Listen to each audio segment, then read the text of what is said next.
The sun was just rising over the sleepy town of Elisha, casting a golden hue across the rooftops and stirring the early birds into song. The narrow streets were still quiet, except for the occasional footsteps of market women heading to their stalls. In a small compound near the edge of town, a young man sat quietly outside a modest one-room building, lost in his thoughts. His name was Kunle, 26 years old, tall, dark-skinned, and with shoulders already slightly bent by life's burdens. His hands were calloused from years of odd jobs, mechanic work, loading and offloading goods at the motor park, and anything else that brought him money. But behind his tough exterior was a heart as soft and pure as spring water, and that heart beat only for one person, Bisola.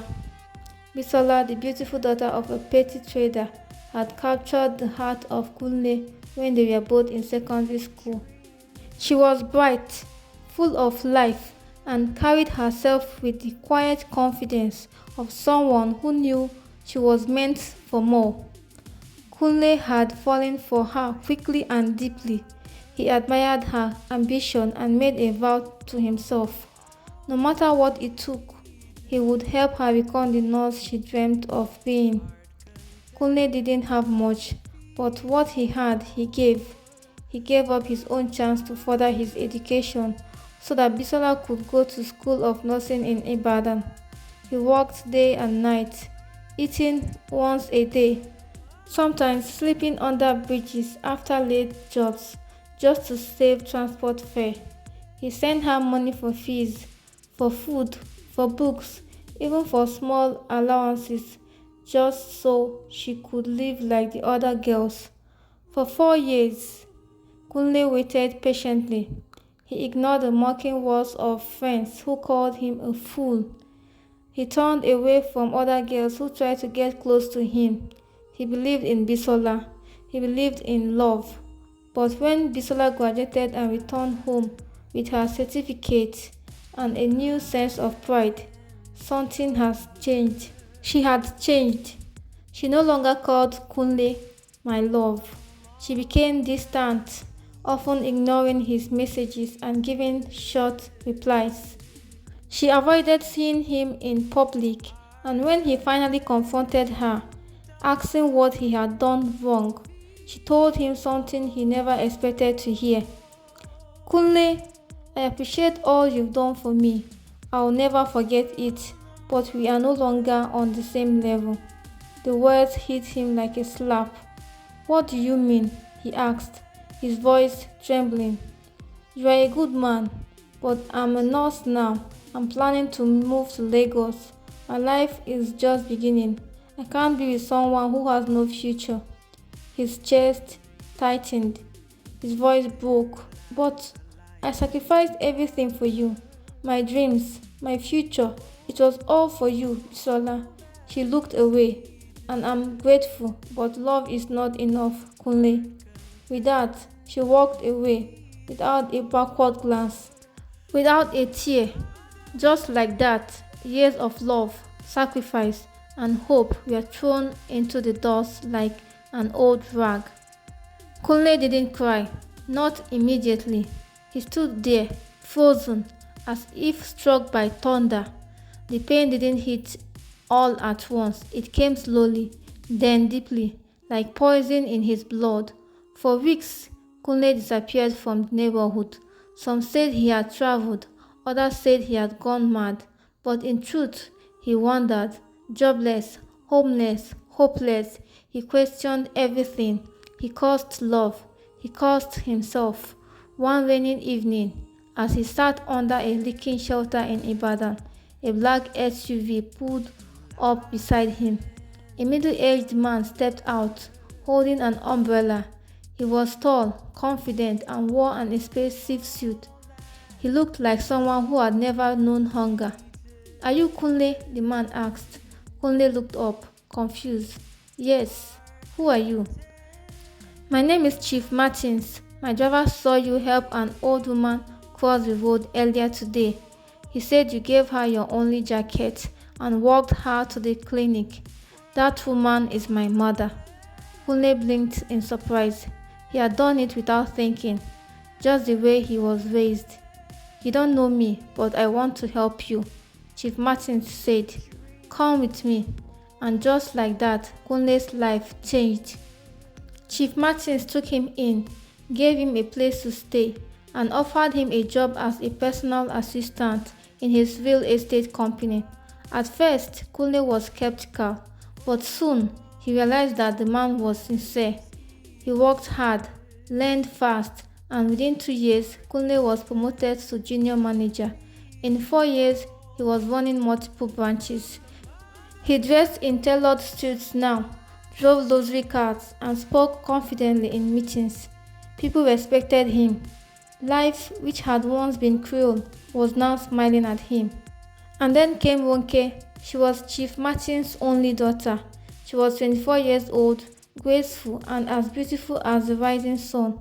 But she wasn't spoiled. She was kind, humble, and loved to laugh. From the moment she met Kunle, she saw something in him. Not the suits or the car, but the man behind the success, the man with a scarred heart and a gentle soul. They became friends, then more than friends, and finally lovers. At first, they kept it a secret, but love has a way of shining, no matter how you hide it. When Chief Martins found out, he wasn't angry, he only smiled. I was hoping this would happen, he said. You are the kind of man I would be proud to call my son-in-law. But not everyone was happy. Mrs. Martins, Ronke's mother, believed her daughter deserved someone from a powerful family, not an ex-mechanic with a painful past. She called Kunle names, dug into his background, and warned her daughter not to marry a nobody. But Ronke was strong. I love him, mommy.